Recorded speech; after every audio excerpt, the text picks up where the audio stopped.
एक ऐसा मुद्दा जो लगता है कांग्रेस के हाथ आ गया है, जिसे कांग्रेस बहुत ज़ोरों शोरों से भुनाने की तैयारी में है, वो है मल्लिकार्जुन खड़गे की सभा स्थल की गई शुद्धिकरण जो हल्द्वानी में उत्तराखंड में किया गया। उस मुद्दे को लेकर कांग्रेस अब सीधा प्रधानमंत्री मोदी से माफ़ी की मांग कर रही है। शुद्धिकरण के बारे में जो कुछ हम कह सकते हैं वो कम होगा। ये संविधान के खिलाफ है, मानवता के खिलाफ है, कानून के खिलाफ है, और इस पर प्रधानमंत्री चुप है। हल्द्वानी में जो शुद्धिकरण किया गया खड़गे जी के भाषण के बाद, ये बीजेपी के कार्यकर्ता इसमें जुड़े हुए थे, बीजेपी आरएसएस की इकोसिस्टम की संस्थाएं जुड़ी हुई थी, और ये कहना कि ये कुछ लोगों ने ये किया, ये बिल्कुल गलत होगा। हकीकत ये है कि ये बीजेपी इसमें पूरी तरीके से शामिल थी, और प्रधानमंत्री को माफ़ी मांगना चाहिए इस शुद्धिकरण पाप के लिए। ये एक पाप है, गोरा पाप है, और ये संविधान के खिलाफ है। 15 लाख से ज़्यादा सैनिक तैयार हैं। तैयारी है अब हल्ला बोलने की, तैयारी है अब हमला करने की। कमज़ोर पड़ चुके दुश्मन को अब सांस लेने की जगह नहीं देनी है, जब तक दुश्मन को सत्ता से बेदखल ना कर दें। ये कोई कहानी नहीं है, ये दरअसल कांग्रेस का प्लान है।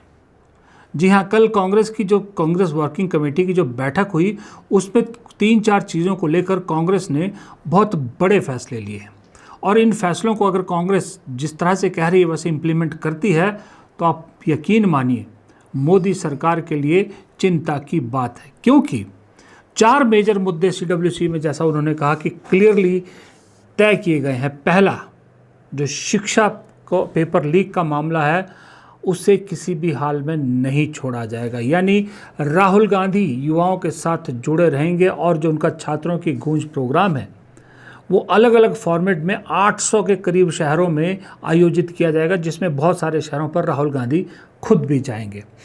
दूसरा, एक तरफ जहां छात्रों को मोबिलाइज किया जाएगा, छात्रों को साथ लेने की कोशिश करेगी, दूसरी तरफ इसी तरह कांग्रेस पार्टी पूरे देश में चंदा चोरी के मामले को लेकर भी एक अभियान, एक माहौल बनाना चाहती है, और उन सब के लिए अलग अलग स्ट्रेटजीज बनाई जाएगी। और तीसरा, कांग्रेस का कहना है कि जो डिलिमिटेशन वाला मुद्दा है, जो पहले का स्टैंड है कांग्रेस का, वो आज भी कायम है। कांग्रेस का कहना है कि जो अभी 543 सीट है, उसको अगले 25 साल तक उसी पे फ्रीज रखना चाहिए, सीटें बढ़ाने की ज़रूरत नहीं है। हाँ, जो महिला आरक्षण है 33% वाला, वो इन 543 सीटों पर लागू कर देना चाहिए। और चौथा, जो भी राहुल गांधी ने मुद्दा उठाया था कि चाइना क्या, जो घुसपैठ या चाइना जिस तरह से अरुणाचल को लेकर जो खबरें आई है, उन पर सरकार को घेरेगी। ये 4 मुद्दे हैं जो अभी संसद सत्र खत्म हुआ, मॉनसून सत्र, जिस पर सरकार बैकफुट पे दिखी। कांग्रेस किसी भी हालत में कमज़ोर दिख रही सरकार को, बैकफुट पे दिख रही सरकार को सांस लेने का मौका नहीं देना चाहती। इस CWC की बैठक में क्लियर मैसेज दिया है राहुल गांधी ने अपने सभी पदाधिकारियों को कि अब की बार अगर ढिलाई बरती तो फिर मुद्दा इतना तगड़ा, इतनी कमज़ोर स्थिति में बीजेपी शायद ना मिले। अब की बार अगर हमने सांस लेने का चांस छोड़ दिया तो फिर हमारे लिए आगे लड़ाई मुश्किल हो जाएगी। इसलिए इस वक्त सबसे वनरेबल है मोदी सरकार, लोहा गर्म है, हथौड़ा मार दो। और ऊपर से कल की CWC की बैठक में हुए फैसलों से एक चीज़ तो बड़ी क्लियर दिख रही कि कांग्रेस को इस वक्त लग रहा है कि उस वक्त उनके पास मौके ही मौके हैं, बहुत सुनहरी मौका है। इतने मुद्दे एक साथ कांग्रेस को शायद आगे ना मिल पाए और ना अब तक मिले थे। और सबसे बड़ी बात है कि इस वक्त सरकार, मोदी शाह दोनों कमज़ोर दिख रहे हैं। एक तरफ छात्रों की नाराज़गी सरकार के खिलाफ है पेपर लीक को लेकर, दूसरी तरफ चंदा चोरी को लेकर हिंदू समाज नाराज़ है, तीसरी तरफ दलितों को अपनी तरफ खींचने के लिए मल्लिकार्जुन खड़गे का इतना बड़ा मुद्दा मिल गया है।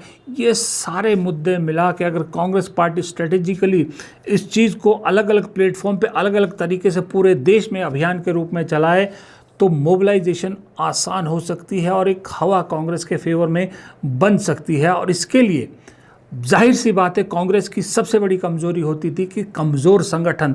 लेकिन जब कल सीडब्ल्यूसी बैठक के बाद जो प्रेस कॉन्फ्रेंस हुई उसमें जिस तरह से केसी वेणुगोपाल ने कहा कि तकरीबन 80% काम पूरा हो चुका है संगठन सृजन का, 15 लाख से ज़्यादा पदाधिकारी बना दिए गए हैं। जी हाँ, जो मैंने 15 लाख सैनिकों की बात की वो 15 लाख से ज़्यादा, करीब करीब 16 लाख पदाधिकारी अब तक चुन लिए गए हैं, बना लिए गए हैं और अक्टूबर तक ये संगठन सृजन का ये पदाधिकारियों को चुनने का काम खत्म हो जाएगा।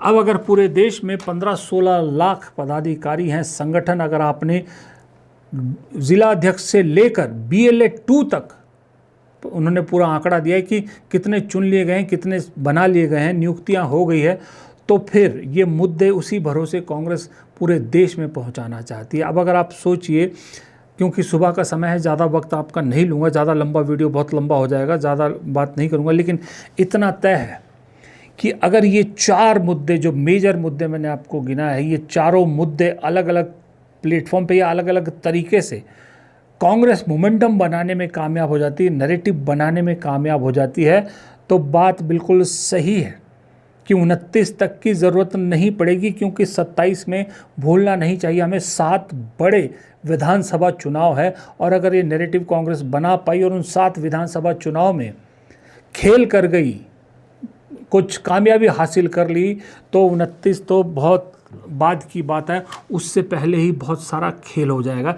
ये कल के CWC बैठक की मोटी मोटी जानकारी जो है मुझे आपको देनी थी। सुबह आप उठे होंगे, आपको जानना था कि क्या क्या हुआ है, क्या फैसले लिए गए हैं।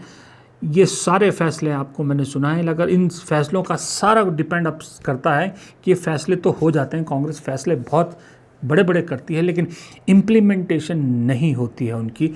अब इम्प्लीमेंटेशन की मुझे लग रहा है ज़्यादा फोकस इम्प्लीमेंटेशन पे। और सबसे बड़ी बात है, कांग्रेस के बदले स्वरूप का अंदाज़ा आप इसी बात से लगा सकते हैं कि वंदे मातरम को लेकर अब कांग्रेस ने स्टैंड ले लिया है। माफ़ी मांगना या वो मांगना दूर की बात है, वंदे मातरम कंट्रोवर्सी में कांग्रेस भी अब खड़ी हो गई है कि हम शुरू से 2 स्टैंजा वंदे मातरम के गाते थे, आज भी वही गाएंगे और आने वाले वक्त में भी कांग्रेस हमेशा वंदे मातरम के वही 2 स्टैंजे गाया करेगी जो पहले से गाती आई है। तो अब कांग्रेस ने कॉम्प्रोमाइज़ होना या झुक जाना या फिर ढीला पड़ जाना छोड़ दिया है। ये आदत कांग्रेस या छोड़ दिया है, या यूँ कह सकते हैं कि धीरे धीरे ये आदत छोड़ रही है ताकि मैसेज सॉलिड जाए। फिलहाल इस वीडियो में इतना ही। नमस्कार।